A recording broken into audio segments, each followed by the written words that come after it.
Friends, welcome to Sandhya குட்டி channel. இன்றைக்கி நம்ம சந்தியா குட்டி சேனல் மூலிமா ரொம்பவே டேஸ்டியான ஹாலிடே ஸ்நாக்ஸ் ரெசிபி தாங்க பார்க்க போகிறோம். அதுக்கு பார்த்திங்கன்னா நான் ஒரு 3 உருளைக்கிழங்கு எடுத்து வேக வச்சு தோலெல்லாம் உரிச்சிட்டு எடுத்து வச்சுருக்கேன். இதை ஒரு மேஷரால் நம்ம பிசைஞ்சு எடுத்துக்கலாங்க. அதுக்கு முன்னாடி நான் ப்ரெட்டு ஒரு 3-4 பீஸ் எடுத்து வச்சுருக்கேன். தண்ணி ஊற்றி அதை நல்லா நினச்சிட்டு பிழிஞ்சிட்டு எடுத்துக்கலாங்க. இது ஒரு 2 நிமிஷம் அப்படியே ஊறட்டும். அது ஊறி வரத்துக்குள்ளார நம்ம இதை மேஷ் பண்ணி எடுத்துக்கலாம். இது போல் மேஷரை வச்சு நம்ம பிசைஞ்சு எடுக்கும்போது சின்ன சின்ன கட்டிகள் கூட நமக்கு இருக்காதுங்க. அதனால் மேஷரை வச்சு நீங்கள் யூஸ் பண்ணுறது ரொம்ப நல்லாயிருக்கும். பாருங்கள், இந்த அளவுக்கு நம்ம பிசைஞ்சு எடுத்துக்கிட்டோம். இப்போ நம்ம ஊற வச்சுருக்க ப்ரெட் பீஸுகளை தண்ணிகள் இல்லாமல் பிழிஞ்சிட்டு இதோட நம்ம சேர்த்து விட்டுடலாங்க. பாருங்கள், இது போல் கொஞ்சம் கூட தண்ணிகள் இருக்கக்கூடாது. சேர்க்கும் போது நல்ல ஒரு டேஸ்ட் கொடுக்குன்றதுனால நம்ம ப்ரெட் பீஸை ஊற போட்டு இது போல் எடுத்துக்கலாம். பாருங்கள், இது போல் எடுத்துக்கிட்டு இதோடு நம்ம சேர்த்து விட்டுடலாம். இஞ்சி எடுத்துக்கிட்டோம். இப்போ இதுக்கு ஒரு பெரிய சைஸு வெங்காயம் கட் பண்ணி வச்சுருக்கேன். தேவையான அளவுக்கு நம்ம சேர்த்துக்கலாம். குறைவாக இருந்ததுன்னா நம்ம பிறகு சேர்த்து விட்டுக்கலாங்க. அதிகமாக சேர்த்துட்டாலும் அந்த பைண்டிங் நமக்கு கொடுக்காது. அதனால் இப்போ கொஞ்சமாக நான் பச்சை மிளகாய் எடுத்து வச்சுருக்கேன்.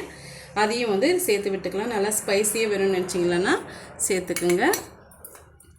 ஒரு அரை கைப்பிடி அளவுக்கு கொத்தமல்லி இலை கட் பண்ணி வச்சுருக்கேன். அதையும் சேர்த்து விட்டுக்கலாம். ஒரு 1/4 டீஸ்பூன் அளவுக்கு கரம் மசாலா, இது கூடவே ஒரு 2 பிஞ்சி அளவுக்கு மஞ்சத்தூள்,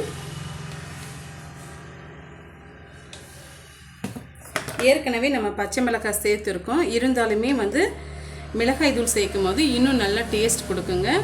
ஒரு அரை டீஸ்பூன் அளவுக்கு மிளகாய் தூள் நான் சேர்த்துக்கிறேன். தேவையான அளவு உப்பு சேர்த்துக்கலாம். இப்போ ஒரு அரை டீஸ்பூன் அளவுக்கு நான் சால்ட்டு நான் சேர்த்துக்கிறேங்க. இப்போ இது எல்லாம் சேர்த்துட்டு நல்லா பிசைஞ்சு விட்டுக்குங்க. நம்ம எடுத்து வச்சுருக்க வெங்காயம் குறைவாக இருந்ததுன்னா நம்ம அதையும் சேர்த்து விட்டுக்கலாம். நான் மொத்தமாக சேர்த்து ஒரு வெங்காயம் எடுத்திருக்கேன். நல்லா அழுத்தம் கொடுத்து பிசைஞ்சு விட்டுக்குங்க. அப்போ தான் நம்ம சேர்த்துருக்க பொருட்கள் எல்லாமே இந்த உருளைக்கிழங்கோட நல்லா கலந்து வரும். அளவுக்கு நம்ம பிசைஞ்சு எடுத்துக்கிட்டுங்க. கையில் ஒட்டாமல் இருக்கிறதுக்காக தண்ணியும் அப்படி இல்லைனா ஆயிலும் கையில் கொஞ்சமாக தடவிட்டுக்குங்க. இப்போ ஒரு சின்ன பீஸை எடுத்து நீங்கள் ஓவல் ஷேப்பாக இல்லை இப்படி ரவுண்ட் ஷேப்பாகவும் நீங்கள் செய்து எடுத்துக்கலாம். நான் இன்றைக்கி ரவுண்ட் ஷேப்பாக தான் நான் செய்து எடுத்துக்க போகிறேன். செய்து எடுத்துக்கிட்டு ப்ரெட் க்ரம்ஸ் நான் செய்து வச்சுருக்கேங்க. அதில் இது போல் நல்ல தாராளமாக இதுவில் ஒட்டுற மாதிரி நீங்கள் செய்து எடுத்துக்குங்க.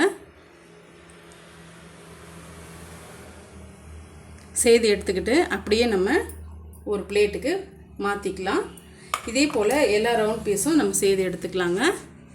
கட்லட் பொரிச்சு எடுக்கிறதுக்காக ஆயில் சூடு பண்ணி வச்சுருக்கேங்க. மீடியமான ஹீட்லேயே இருக்கட்டும். அதிகமான ஹீட்டில் இருந்ததுன்னா டக்குன்னு மேல் பீஸுகள் கருகி போயிடும்.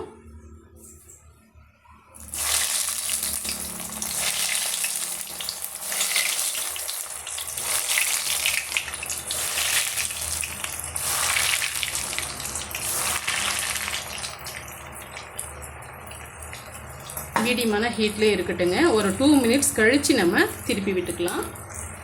2 மினிட்ஸ் கழித்து நான் திருப்பி விட்டுக்கிட்டேன். இன்னொரு சைடும் நம்ம திருப்பி விட்டுடலாம்.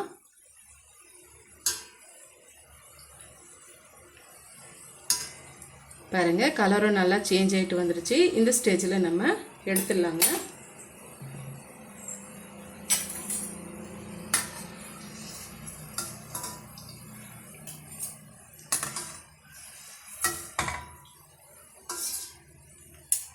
இதை நீங்கள் சாஸோடு சேர்த்து பரிமாறும் போது ரொம்பவே டேஸ்டியாக இருக்கும்.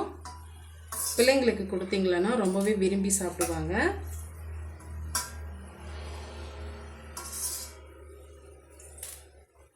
இப்போ நம்ம இன்னொரு ஷேப்லேயும் நம்ம போட்டு எடுத்துக்கலாங்க. இப்போ கட்லட்டுன்னு பார்த்தீங்களானாவே எப்போவுமே வடை மாதிரி தட்டி போடுவாங்க. அது இன்னொருமே எல்லாருக்குமே ரொம்ப நல்லா இருக்கும். நல்லா விரும்பி சாப்பிடுவாங்க. அதாவது நம்ம என்னதான் டேஸ்ட்டை வந்து நம்ம செய்து கொடுத்தாலுமே அவங்களுக்கு பிடிச்ச மாதிரி இருந்ததுன்னா இன்னுமே நல்லா விரும்பி சாப்பிடுவாங்க. அதனால் நான் இந்த ஷேப்பில் நான் செய்து வச்சுருக்கேங்க. இப்போ இதையும் நம்ம செய்து முடிச்சுட்டு பிறகு நம்ம பார்க்கலாம். ரொம்பவே டேஸ்டியான உருளைக்கிழங்கு கட்லட் ஈஸியான முறையில் நம்ம செய்து முடிச்சிட்டுங்க. இந்த ரெசிபி கண்டிப்பாக உங்களுக்கு பிடிக்கும்னு நினைக்கிறேன். பிடிச்சிருந்தா மறக்காமல் சந்திக்குட்டி சேனலுக்கு சப்ஸ்கிரைப் பண்ணுங்கள், லைக் பண்ணுங்கள், ஃப்ரெண்ட்ஸ் அண்ட் ஃபேமிலியோட நிறைய ஷேர் பண்ணுங்கள். இது போல் டேஸ்டியான ரெசிபிஸ் பார்க்க நம்ம சந்திக்குட்டி சேனலை ஃபாலோ பண்ண மறந்துடாதீங்க. தேங்க்யூ ஃபார் வாட்சிங்.